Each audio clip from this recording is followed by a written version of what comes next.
What are their personal values? Do they fit? Big, big problem if somebody wants to just get rich quick and your goal is something totally different.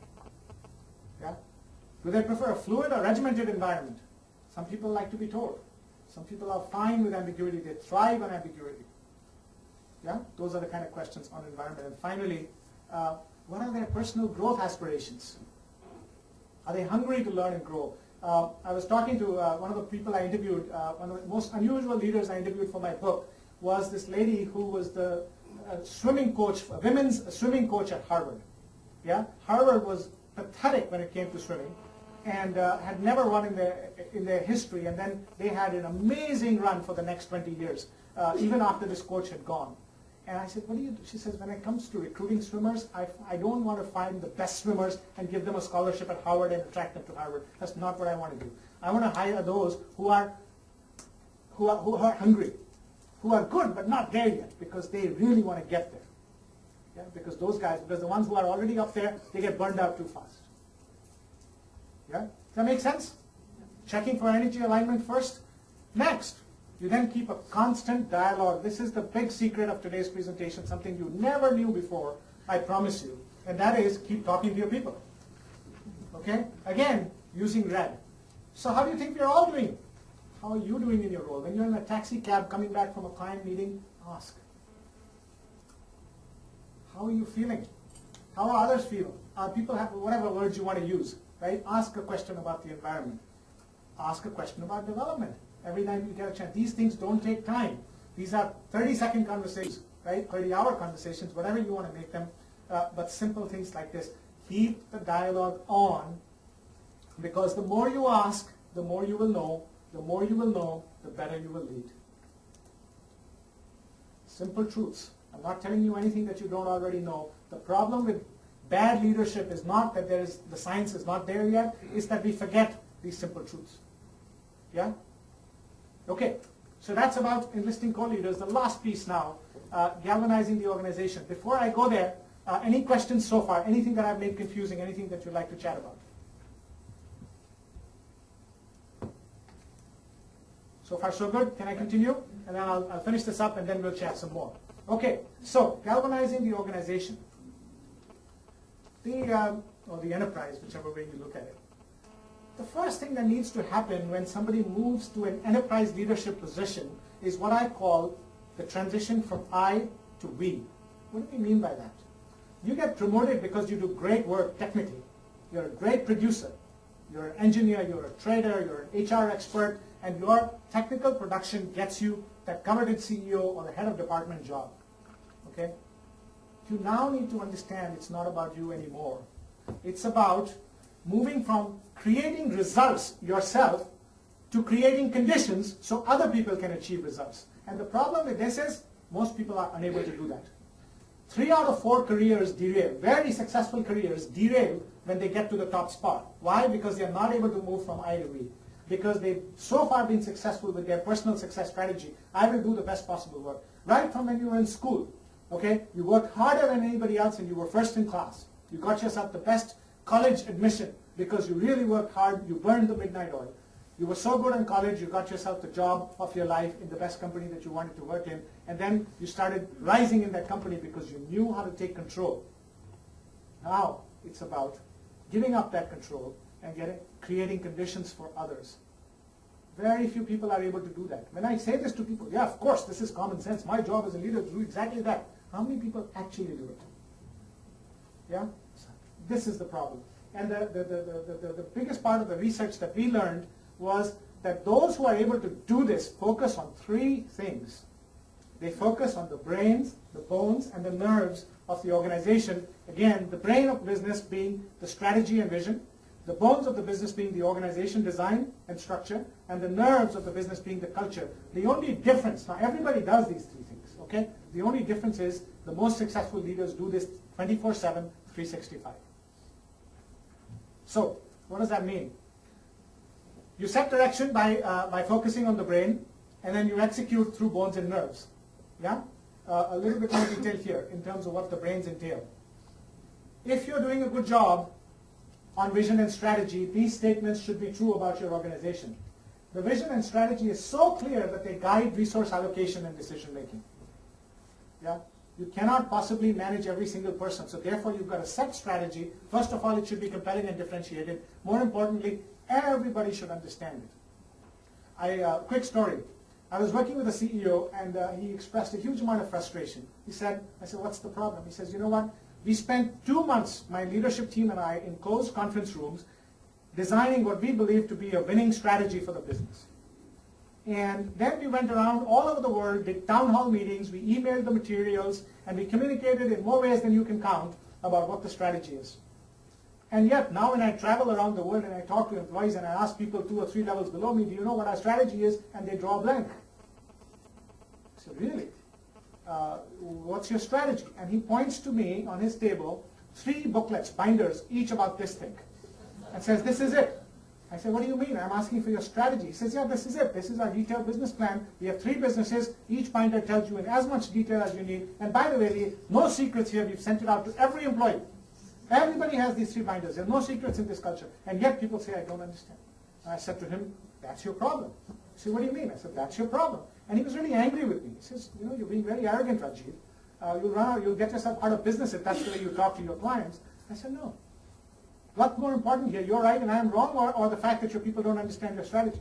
Eventually, he understood. And I said, get your leadership team together. We worked together for 1 week, and we came up with a 1-page picture of what the strategy was. And then the leadership team and he started going around the world with that 1 slide and telling people what the strategy was, and then 6 months later, it was a totally different reality. Everybody understood it. You've got to make it simple. John Reed, when he was CEO of Citibank before it merged with Travelers Group to become Citigroup, used to say, there was a rule in his time at Citigroup. If you're going to make me a presentation, he would say to his business heads, it better be no more than 3 to 5 slides. Because if you cannot say it in 3 to 5 slides and convince me in 15 minutes, it's not worth saying. Go back to the drawing board.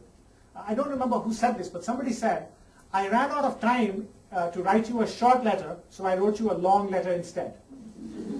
Pascal. It's true. Pascal, thank you. Thank you. It's hard to write that short letter, but you want to create clarity. You want to create acceptance, and that happens when you simplify things, right? So in the late 1980s and early 90s, American Express, which until then was the #1 player in the credit card market, had given up its dominance to Visa and MasterCard, and had become from #1 had become #3 and was losing market share every day. Anybody here from American Express? Okay. They were losing market share every day. The problem was that they had become so arrogant. It had become at American Express, you know, we don't need customers. Customers need us, and they had completely lost touch with reality. Okay. And the board finally asked the CEO to leave and brought in a new CEO, Harvey Golub. And what Harvey did is what anybody else would do: start on the strategy drawing board, say, what do we need to do differently? And came up with a strategy. He says, this is going to be our winning strategy. By the way, it wasn't even very different from the existing strategy. He just clarified it a little bit more. He said the most important thing is going to be, can we communicate it in such a way that everybody understands it?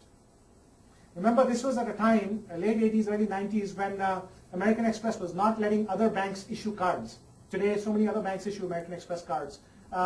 Those days, they ran their own card network. They had their own infrastructure.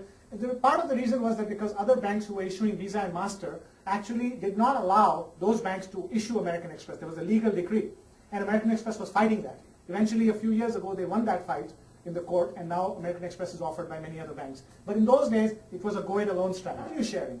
Visa and Master were basically networks, and they shared revenue with other banks, with network providers. American Express says, no, we're going to do the whole chain ourselves, so revenue sharing is not at all important to us. Revolving credit was very important to Visa and Master and all the other cardholders because they made money not in fees, but they made money when people revolved by charging those hefty interests on revolving credit balances, right? American Express said, no, we want to be a charge firm. Okay? Cards in force was a key metric and still is in the credit card industry, right? How many cards you have in force, that determines how much. It's a volume game and not a margin game. American Express said, no, we're going to have ours is a margin game and not a volume game. Yeah? Spend per card is more important to us because we are only focusing high net worth wealthy individuals.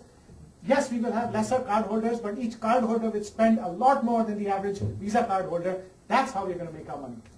Okay? Acceptability. Since we are only targeting wealthy individuals, we don't care if the corner shop does not accept American Express, as long as the big hotels and the premier shops do. Choice. A proactive choice they made about strategy. And therefore, if our acceptability is a little less, that's fine. And then they created a few things which the credit card industry hadn't even heard of. One was customer experience. In those days, if you called Visa or Master, or rather even if now you call Visa or Master, good luck if somebody even comes to the phone. Whereas American Express is all about customer service, legendary customer service. Prestige, right? They created prestige out of something. Howard Schultz, same story. Commodity like coffee, he makes it a premium product, right? And brand essence, he says, since we are all about service, the essence of the brand should be known to every single employee. They should understand what service is, and they spend enormous amounts of effort in training and retraining people of American Express what it means. Yeah? So just to summarize, those are the bullet points I just spoke about. What you have here is the entire American Express strategy of 1990 all on one page. Yeah? Is it clear? Yeah?